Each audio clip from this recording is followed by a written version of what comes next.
आजादी का अमृत महोत्सव में लोगों को बताई जा रही है आजादी के संघर्ष की दास्तान।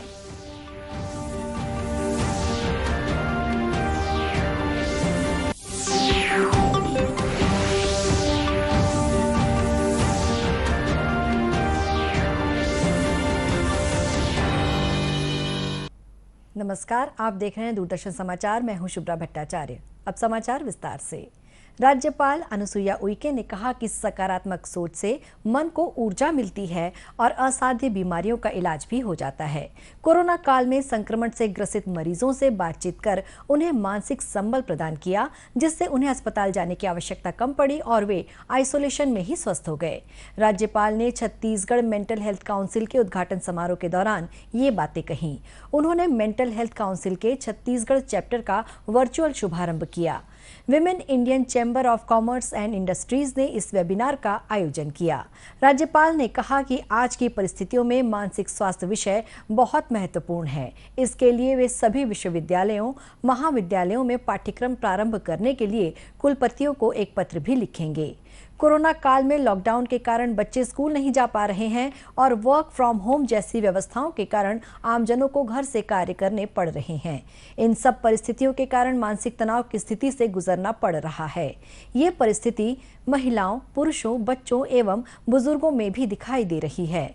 आज मानसिक स्वास्थ्य पर सबसे अधिक कार्य करने की आवश्यकता है। उन्होंने कहा कि ग्रामीण क्षेत्रों में मानसिक बीमारियों के इलाज के लिए अंधविश्वास के चलते झाड़ फूंक का सहारा लेते हैं। उनके लिए विशेष रूप से काउंसलिंग शिविर आयोजित किए जाने चाहिए। राज्यपाल ने कहा कि एक महिला होने के नाते इस दोहरी जिम्मेदारी को निभाना कितना चुनौतीपूर्ण कार्य है, ये मैं बहुत अच्छे से समझ सकती हूँ। ऐसी ही महिलाओं का पता लगाकर आपकी संस्था द्वारा इन्हें मानसिक रूप से स्वस्थ रहने की अगर टिप्स दी जाती हैं तथा उन्हें समझाया जाता है तो ये बहुत अच्छा कार्य होगा। इस अवसर पर वेबिनार में doctor Harbeen Arora, doctor Saumya Goyal, doctor Jessie Ajwani और डॉक्टर वर्षा वरवंडकर सहित देश व प्रदेश के मनोचिकित्सक, शिक्षाविद, विद्यार्थी वर्चुअली जुड़े हुए थे। राज्यपाल अनुसुईया उइके से मंगलवार को गरियाबंद जिले के सुपेबेड़ा की महिला स्व सहायता समूह के सदस्यों ने भेंट कर अपनी समस्याओं से अवगत कराया। राज्यपाल ने उनकी समस्याओं को सुना और तत्काल महिला बाल विकास मंत्री अनिला भेड़िया से दूरभाष पर चर्चा की और समूह की समस्याओं को दूर करने के निर्देश दिए। मंत्री ने समूह को अपने निवास स्थान में भेजने का आग्रह करते हुए उनकी समस्याओं को जल्द सुलझाने का भरोसा दिलाया। समूह के प्रतिनिधिमंडल ने बताया कि वे रेडी टू ईट बनाने का कार्य लंबे समय से कर रही थीं, लेकिन कुछ महीनों से भुगतान प्राप्त नहीं हो रहा है। साथ ही ये काम भी वापस ले लिया गया है, जिससे जीवन यापन की समस्या खड़ी हो गई है। कोरोना काल में उन्होंने राज्यपाल से अपनी समस्या का समाधान करने का आग्रह किया। प्रतिनिधिमंडल में यशोदा, गौरी, प्रेमशीला, मालती सहित अन्य सदस्य उपस्थित थे।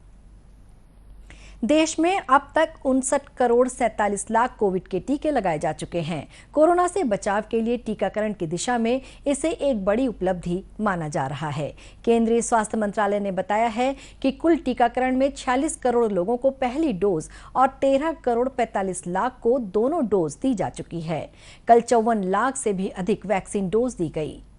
इधर छत्तीसगढ़ में अब तक 1,39,59,190 कोविड टीके लगाए जा चुके हैं, जिसमें एक डोज लगा चुके लोगों की संख्या 1,09,04,136 है, जबकि 30,55,054 लोगों को वैक्सीन के दोनों डोज लगाए जा चुके हैं। वहीं पिछले 24 घंटे के भीतर छत्तीसगढ़ में कोरोना के 47 नए मरीज मिले हैं। इस तरह प्रदेश में मरीजों की कुल संख्या 1,04,230 पहुंच चुकी है, जिनमें से 99,022 मरीज स्वस्थ हो चुके हैं। प्रदेश में कुल सक्रिय मरीजों की संख्या वर्तमान में सिर्फ 653 है। राज्य के सभी स्कूली बच्चों को कोरोना संक्रमण काल में भी मध्याह्न भोजन योजना के अंतर्गत सूखा राशन का वितरण किया जा रहा है। स्कूल शिक्षा मंत्री डॉक्टर प्रेमसाय सिंह टेकाम ने बताया कि मुख्यमंत्री भूपेश बघेल के निर्देश पर कोविड संक्रमण के चलते 16 जून से 31 जुलाई तक पूर्व की तरह मध्याह्न भोजन का सूखा राशन स्कूली बच्चों को खाद्य सुरक्षा भत्ता के रूप में वितरित किया जाएगा। सूखा राशन सामग्री का वितरण सुविधानुसार स्कूल में अथवा घर घर पहुंचाकर देने के निर्देश दिए गए हैं। वितरण के दौरान बच्चों या पालकों के मध्य सामाजिक दूरी बनाई रखी जाएगी। इस संबंध में आयुक्त लोक शिक्षण डॉक्टर कमलप्रीत सिंह ने सभी जिला शिक्षा अधिकारियों को दिशा निर्देश जारी किए हैं। लोक शिक्षण संचालनालय से जिला शिक्षा अधिकारियों को जारी निर्देश में कहा गया है कि कोरोना वायरस के संक्रमण से बचाव के लिए राज्य में स्कूलों को आगामी आदेश तक के लिए बंद रखने का आदेश राज्य शासन द्वारा जारी किया गया। मध्याह्न भोजन नियम के प्रावधान के अंतर्गत बच्चों को स्कूल बंद रहने की अवधि में खाद्य सुरक्षा भत्ता प्रदान किया जाना है। अतः खाद्य सुरक्षा भत्ता के रूप में बच्चों को सूखा चावल एवं निर्धारित कुकिंग कास्ट की राशि से अन्य आवश्यक खाद्य सामग्री, दाल, तेल, सूखी सब्जी इत्यादि वितरित किया जाना है। सूखा राशन सामग्री वितरण हेतु जारी निर्देश में कहा गया है कि मध्याह्न भोजन योजना की गाइडलाइन के अनुसार कक्षा 1 से 8वीं तक के उन बच्चों को जिनका नाम शासकीय शाला, अनुदान प्राप्त अशासकीय शाला अथवा मदरसा मक्तबा में दर्ज हैं, उन्हें मध्याह्न भोजन दिया जाए। सूखा राशन वितरण में बच्चों को चावल, दाल एवं तेल की मात्रा भारत सरकार द्वारा निर्धारित मात्रा से कम नहीं होनी चाहिए। राजधानी रायपुर में बच्चों का पहला सरकारी अस्पताल आयुर्वेदिक कॉलेज में मंगलवार से विधिवत प्रारंभ हो गया। रायपुर पश्चिम विधायक विकास उपाध्याय ने 50 बिस्तर वाले इस अस्पताल के चिकित्सकों, नर्सिंग स्टाफ के साथ पूजा पाठ कर इस अस्पताल का शुभारंभ किया।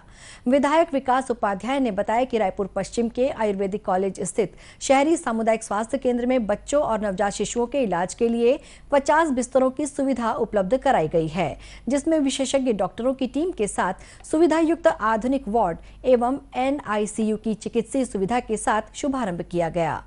इसी तरह गुड़ियारी स्थित हमर अस्पताल में सोनोग्राफी की सुविधा शुरू की गई। हनुमान मंदिर के पुजारियों ने मंत्रोच्चार कर सोनोग्राफी सुविधा की सौगात दी। श्री उपाध्याय ने बताया कि डीडी नगर में प्राथमिक स्वास्थ्य केंद्र के लिए 61 लाख रुपए की प्रशासकीय स्वीकृति भी मिल चुकी है। बच्चों का हॉस्पिटल चालू किया, जिसमें कोविड की तीसरी लहर को भी ध्यान में रखा गया था, लेकिन उसके बाद भी बच्चों का हॉस्पिटल या मेकाहारा है या फिर प्राइवेट अस्पतालों में ज़्यादा पैसा देके गरीब आदमी को जाना पड़ता था। वहाँ भी नए सिरे से 0 से लेकर 14 साल के बच्चों का इलाज अब मुफ्त में होगा और बड़ी बड़ी बीमारी जिसमें लाखों रुपया खर्च होते थे वो सरकार के द्वारा मुफ्त में इलाज किए जाएंगे।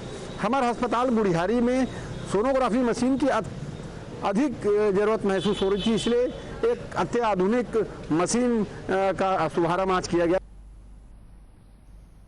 श्री उपाध्याय ने बताया कि सोनोग्राफी सुविधा की शुरुआत होने से गुड़ियारी तथा उसके आसपास के खमतराई, श्रीनगर, शिवानंद नगर, मुर्राभट्टी, पहाड़ी चौक, अशोकनगर, कोटा, रामनगर, रामसागर पारा समेत अन्य क्षेत्र की जनता को इसका लाभ मिलेगा। बसों के परमिट संबंधी कार्यों का सुचारू रूप से संचालन और सरलीकरण करते हुए विभागीय वेबसाइट परिवहन.gov.in पर ऑनलाइन आवेदन की प्रक्रिया शुरू की गई है। इससे लोगों को कार्यालय आना नहीं पड़ेगा और अनावश्यक रूप से भीड़ नहीं बढ़ने से कोरोना वायरस के संक्रमण को रोका जा सकेगा। बस परमिट संबंधी आवेदन लोगों द्वारा ऑनलाइन किसी भी समय किया जा सकता है, जिससे समय की बचत भी होगी। परिवहन मंत्री मोहम्मद अकबर के निर्देशानुसार अब क्षेत्रीय परिवहन प्राधिकार में नवीन अस्थायी अनुज्ञा पत्र के लिए आवेदन 24 अगस्त से केवल ऑनलाइन स्वीकार किए जा रहे हैं। निर्धारित की गई प्रक्रिया से नवीन अनुज्ञा पत्र के आवेदकगण कार्यालय में दस्तावेज जमा करने के बजाय सीधे ऑनलाइन अपलोड कर सकते हैं, जिससे अनावश्यक रूप से कार्यालय आने जाने से बचत होगी। बसों के परमिट के लिए आवेदन करते समय संबंधित मार्ग एवं वाहन का कर प्रमाण पत्र, मार्ग का नक्शा एवं दूरी प्रमाण पत्र, वाहन स्वामी द्वारा धारित अनुज्ञा पत्रों एवं वाहनों की जानकारी, वाहन स्पेयर में होने का शपथ पत्र, GPS सर्टिफिकेट और स्पीड लिमिट डिवाइस सर्टिफिकेट आदि दस्तावेज अपलोड करने की सुविधा विभागीय वेबसाइट में दी गई है। आवेदन के बाद आवेदक द्वारा internet banking, debit card, credit card एवं UPI पेमेंट गेटवे के माध्यम से शुल्क का भुगतान किया जा सकेगा। सभी दस्तावेज आवेदक को स्व प्रमाणित करने होंगे।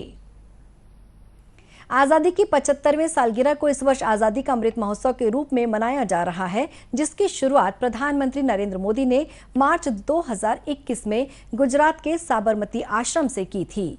इसी कड़ी में महासमुंद जिले में 23 अगस्त से 26 अगस्त तक इस महोत्सव का आयोजन किया जा रहा है, जिसके अंतर्गत रागनी लोक कला मंच सड्ढू रायपुर के कलाकारों द्वारा महासमुंद जिले के 5 ब्लॉकों के गांव-गांव में जाकर अपनी लोक कला, लोकगीत के माध्यम से शहीद जवानों को श्रद्धांजलि देकर उनके बलिदान को जन जन तक पहुंचाया जा रहा है। कार्यक्रम के नोडल अधिकारी ने बताया कि इस कार्यक्रम में लोगों की भागीदारी सुनिश्चित करवाने के उद्देश्य से आजादी का अमृत महोत्सव मनाया जा रहा है। इसका उद्देश्य ये है कि हम कल्चर के थ्रू, जैसे हमारा डिपार्टमेंट नहरी युवा केंद्र है, हम मोस्टली स्पोर्ट्स वगैरह और ये सब फिटनेस के थ्रू हम चीज़ों को प्रमोट कर रहे हैं, यूथ में मोबिलाइज कर रहे हैं। लेकिन ये जो हमारी एक छोटी सी कोलैबोरेशन हुई है, ये हम मॉनिटर कर रहे हैं NYKS के जितने डिस्ट्रिक्ट यूथ ऑफिसर्स हैं, ये regional outreach bureau ministry of information and broadcasting द्वारा ये कार्यक्रम प्रस्तुत किया जा रहा है। और इसका मेन उद्देश्य ये है कि कल्चर, डांस और सिंगिंग के थ्रू जो हमारी ट्रेडिशनल प्रैक्टिसेस हैं, डांस की, सिंगिंग का जो कल्चर है, उसको हम किस तरह से आज के ज़माने में जब लोग इतना माइग्रेट कर रहे हैं, पुराने कल्चर्स को किस तरह उनके साथ जोड़ कर रख सकते हैं हम। और सबसे बड़ा उद्देश्य ये है कि हम मास में कैसे मोबिलाइज कर सकते हैं। वहीं रागनी लोक कला मंच के सदस्य का कहना है कि हम अपने डांस व गीत के माध्यम से शहीद जवानों को श्रद्धांजलि देकर उनके बलिदान की कहानी को लोगों को बता रहे हैं। सर, ऐसा है कि हम लोग गांव-गांव में जाकर हमारे देश के शहीद जवानों को श्रद्धांजलि अर्पित कर रहे हैं और सभी को वही बता रहे कि हमारे देश के जवान शहीद हुए हैं, इन्होंने हमारे लिए क्या किए हैं, और उसकी बदौलत हम यहाँ पर जो भी मनोरंजन कर रहे हैं, उसकी खुशी मना रहे हैं, उत्सव मना रहे हैं, त्यौहार मना रहे हैं। इसी तरह जांजगीर चांपा जिले में भी आज़ादी का अमृत महोत्सव का आयोजन किया जा रहा है। नेहरू युवा केंद्र चांपा के पूर्व वॉलेंटियर सुखनादन दास ने बताया कि ये एक ऐसा महोत्सव है जिसे आज पूरा हिंदुस्तान मना रहा है। ये सरकार की अच्छी पहल है जिसके माध्यम से लोगों को सांस्कृतिक कार्यक्रम के माध्यम से आज़ादी के संघर्ष की दास्तान बताई जा रही है।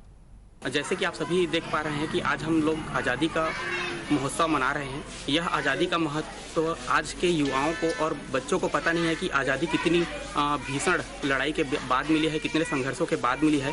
उन्हीं आज़ादी के संघर्षों को हम इस कार्यक्रम के माध्यम से लोगों को जन जन तक पहुंचाने का प्रयास कर रहे हैं। जैसे कि केंद्र सरकार और राज्य सरकार कुछ नियम निकालती है, कार्यक्रम करती है और विभिन्न प्रकार के नीति नियम निकालती है, उन लोगों को भी हम सरकार की योजनाओं को जन जन तक इस कार्यक्रम के माध्यम से पहुंचाने का कार्य कर रहे हैं। वहीं नेहरू युवा केंद्र चांपा की वॉलेंटियर मुमताज बेगम ने बताया कि जिले के सभी ब्लॉकों में अमृत महोत्सव मनाया जा रहा है, जिसमें गांव के लोगों को आज़ादी और सरकार की योजनाओं की जानकारी दी जा रही है। दूरदर्शन केंद्र रायपुर से प्रसारित होने वाले प्रादेशिक समाचार को आप YouTube पर भी देख सकते हैं। हमारे YouTube channel Chhattisgarh DD news पर प्रादेशिक समाचार उपलब्ध रहेगा। YouTube चैनल का लिंक और QR कोड आप स्क्रीन पर देख सकते हैं। अपने एंड्रॉयड फोन से QR कोड स्कैन कर आप छत्तीसगढ़ DD न्यूज लिंक पर जा सकते हैं। इसके अलावा छत्तीसगढ़ DD न्यूज फेसबुक और ट्विटर पर भी उपलब्ध है। अंत में मुख्य समाचार एक बार फिर। राज्यपाल ने कहा कि सकारात्मक सोच से असाध्य बीमारियों का इलाज संभव। छत्तीसगढ़ मेंटल हेल्थ काउंसिल के कार्यक्रम का उद्घाटन।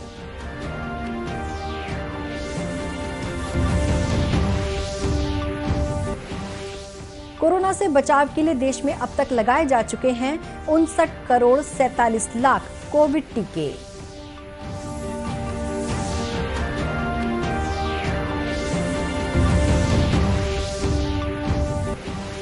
राजधानी रायपुर में बच्चों का पहला सरकारी अस्पताल शुरू, 50 बिस्तरों की व्यवस्था भी।